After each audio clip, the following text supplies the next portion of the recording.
કુદરતનો ચમત્કાર, મોતને તાળી આપી ત્યજી દીધેલ નવજાત બાળકીનું જીવન માટે સંઘર્ષ.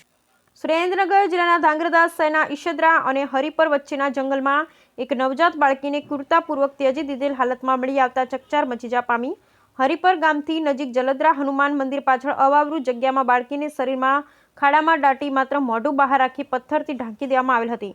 ત્યારે પોતાના માલઢોર ચરાવતા કુકાભાઈ રબારી અને નરસિંહભાઈ ઠાકોરને વગડામાં બાળકીનો રડવાનો અવાજ સંભળાતા કંઈક અજુગતું લાગ્યું અને તેમણે તાત્કાલિક ગામના આગેવાનો મુમાભાઈ રબારી અને કેતુલભાઈ પટેલને જાણ કરી. જોકે ઘટનાની જાણ થતાં તાલુકા પોલીસ તાત્કાલિક ઘટના સ્થળે પહોંચી 108 દ્વારા બાળકીને સરકારી હોસ્પિટલ પહોંચાડી હતી, જ્યાં બાળકીને કાચની પેટીમાં રાખી પ્રાથમિક સારવાર આપવામાં આવી હતી. ત્યારબાદ વધુ સારવાર અર્થે સુરેન્દ્રનગર ગાંધી સિવિલ હોસ્પિટલ ખાતે ખસેડવામાં આવી હતી.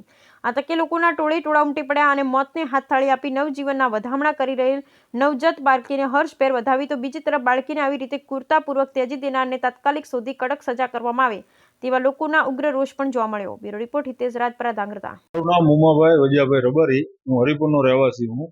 મને કુકાભાઈ અને નરસિંહભાઈ બે મને ફોન કરેલ માલધારી કે તમે મુમાભાઈ ફટાફટ અહીંયા આવો, એક બાળકીને અમને અવાજ આવે.